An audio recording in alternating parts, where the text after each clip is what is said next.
ప్రజల సొమ్ముకు, ప్రభుత్వ భూమి అంటే ప్రజల సొమ్ము అది, కాబట్టి ప్రజల సొమ్ముకు నువ్వు ధర్మకర్తవు మాత్రమే. Your a mere custodian for a very short time.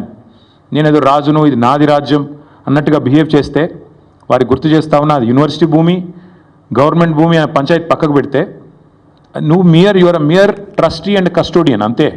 ధర్మకర్తవు తాత్కాలికంగా ఉన్నవాడు, దాన్ని కాపాడాల్సింది పోయి ఇష్టం వచ్చినట్టు పనిచేస్తాను, ఇష్టం వచ్చినట్టు వ్యవహారం చేస్తానంటే కుదరదు. రోజుకు 18 గంటలు పనిచేస్తానని చెప్పుకుంటాడు ముఖ్యమంత్రి గారు. కనీసం ఒక 10 నిమిషాలు మనిషిలాగా పనిచేయి. ఒక రియల్ ఎస్టేట్ బ్రోకర్ లాగా 18 గంటలు కాదు 20 గంటలు పనిచేయచ్చు. ఒక 10 నిమిషాలు 15 నిమిషాలు ఒక మనిషిలాగా, ఒక తండ్రిలాగా, ఒక తాతలాగా భవిష్యత్ తరాల మీద సోయితో పనిచేయని చెప్పి నేను ముఖ్యమంత్రికి చెప్తున్నా. నేను అడుగుతున్నా, నిన్న మా జగదీష్ రెడ్డి గారు కూడా అడిగినారు, ప్రభుత్వ భూమి అని చెప్తున్నారు పెద్దలు. ప్రభుత్వ భూమి అయితే దొంగల్లాగా ఎందుకు పోతున్నారు? అందరికీ దొంగల్లాగా ఎందుకు పోతున్నారు? ప్రభుత్వ భూమిలోకి అర్ధరాత్రి పోయి దొంగల్లాగా జేసీబీలు పెట్టి దొడ్డిదారిన పోయి పిల్లలు ఆందోళన చేస్తుంటే వారితో మాట్లాడకుండా దొడ్డిదారుని ఎందుకు ఈ ప్రయోగాలు చేస్తున్నారు? నెంబర్ 1. నెంబర్ 2, మీరే కదా కోర్టుకు చెప్పారు, మార్చి 27-28 నాడు ఒక పబ్లిక్ ఇంట్రెస్ట్ లిటిగేషన్, ఒక ఎన్జిఓ వాటా ఫౌండేషన్ అని వారు ఫైల్ చేస్తే మీరే చెప్పారు కోర్టుకి 10 రోజులు సమయం ఇవ్వండి, మా జవాబు చెప్తాము, కోర్టులో మా కౌంటర్ ఫైల్ చేస్తాము అన్నారు.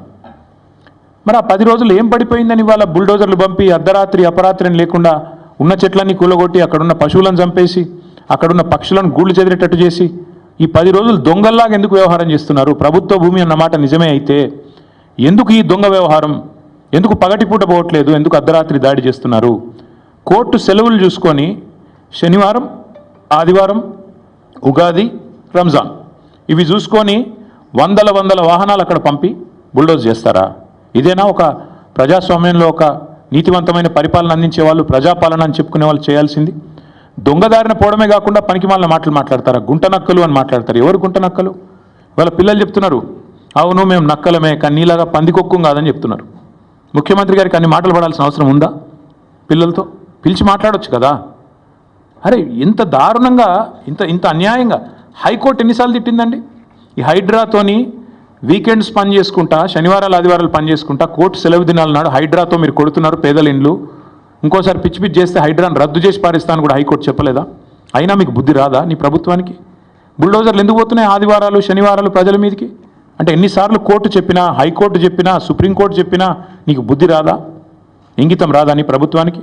అక్కడ పులులు లేవు, జింకలు లేవు అని పంచ్ డైలాగులు చెప్పడం ఏముంది నాకు అర్థం కాదు.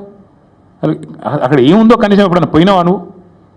పిల్లలు చెప్తున్నారు, ఈరోజు ఫుట్బాల్ ఆడడానికి వచ్చినాడు, భూముల మీద కన్నేసినాడు, ఇప్పుడు మమ్మల్ని ఫుట్బాల్ ఆడుతున్నాడు, మా భూములు గుంజుకుంటున్నాడు అని పిల్లలు చెప్తా ఉన్నారు.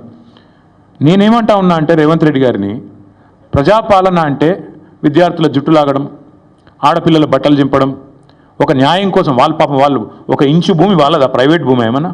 ప్రజల కోసం, హైదరాబాద్ భవిష్యత్తు కోసం వాళ్ళు కొట్లాడుతున్నారు. అక్కడ చదువుకునే పిల్లల్లో 70-75% మంది పిల్లలు మన రాష్ట్రం వాళ్ళు కూడా కాదు. వాళ్ళు పాపం వివిధ రాష్ట్రాల నుంచి వచ్చి 2-3 ఏళ్ళు ఇక్కడ చదువుకొని 4-5 ఏళ్ళు చదువుకొని PhD చేసే వాళ్ళు అయితే వెళ్ళిపోతారు వాళ్ళు. కానీ వాళ్ళకి హైదరాబాద్లో ఉన్న ప్రేమ మీద నీకు అరపైసా అన్నుందా? అనుమాత్రం ఉందా?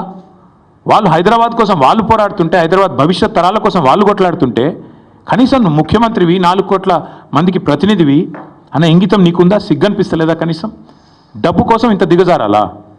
ఇంత తప్పుడు పనులు చేయాలా? నిన్న జగదీష్ రెడ్డి గారు చెప్పారు, నేను మళ్ళీ చెప్తున్నా, 14,000 ఎకరాలు మేము హైదరాబాద్ ఫార్మాసిటీ కోసం సేకరించాం.